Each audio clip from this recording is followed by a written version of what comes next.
Hello and welcome for a second time to Africa, the countryside of South Africa, just outside Johannesburg, for the second in our series with Credo Mutwa, the Zulu Sanusi, or shaman, as many people around the world would call him, the keeper of the history, the true history of Africa and the Zulu people, and the official storyteller, in other words, the carrier of the knowledge and the symbolic stories of the Zulu nation.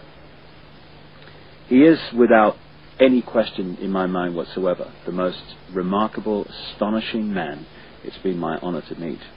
And to share his incredible knowledge has been a time that I personally will never forget.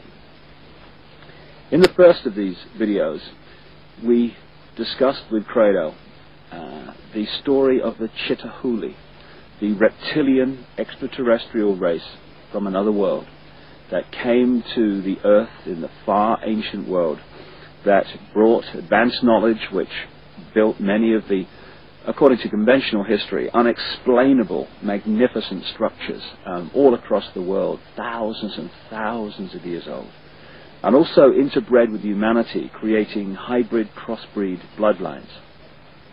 These bloodlines, as my own research for books like The Biggest Secret and Credo's immense knowledge of the African history, which he's gathered in his nearly 80 years of traveling this vast and amazing continent, both correlate the same story, remarkably, that this Chitahuli, this reptilian race, interbred with humanity, and the bloodlines became the almost demigods, the royal ruling lines of the ancient world, particularly in the ancient Near and Middle East, which were the middlemen, if you like, between the extraterrestrial gods to which people were literally sacrificed and the people in general.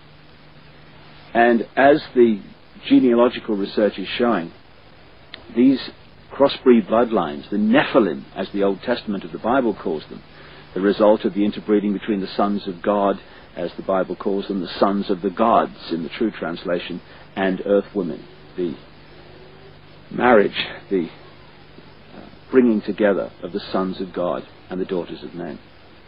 This Nephilim crossbreed race, as the genealogy has shown, came out of that area and into Europe to become the aristocracy and the royal families of Europe, and then through the British Empire became the ruling bloodlines of most of the world.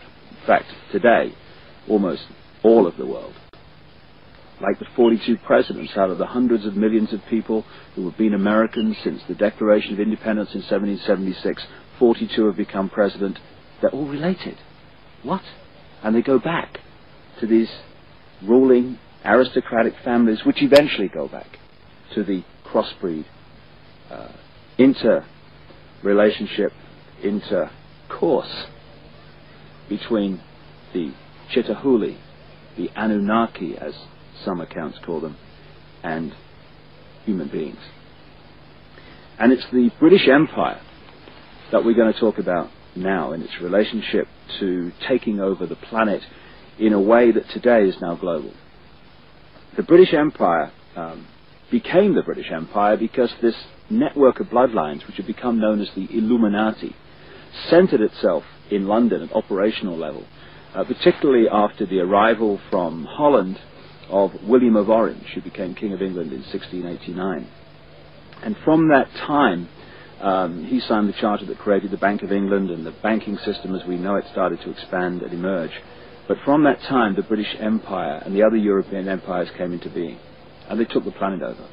Now, one immensely important area that they completely controlled and raped was the fantastic continent of Africa. And to look at how Africa was taken over by this Illuminati, Chitahuli, reptilian crossbreeds, and indeed the reptilian race itself that's behind it all, is to see how the world has been taken over, the methods used, the way it was done, the manipulations. And what we're going to talk to Credo about now, among many other things, is the way that the continent of Africa was hijacked by the Illuminati. And I asked him first to tell me the story of how this great continent was taken over. So, there are mysteries in this world that we as thinking human beings must look into. And one of these mysteries is this. There is overwhelming evidence of the fact that before Africa was actually colonized by the white people from Europe, it was first prepared by strange people for this colonization.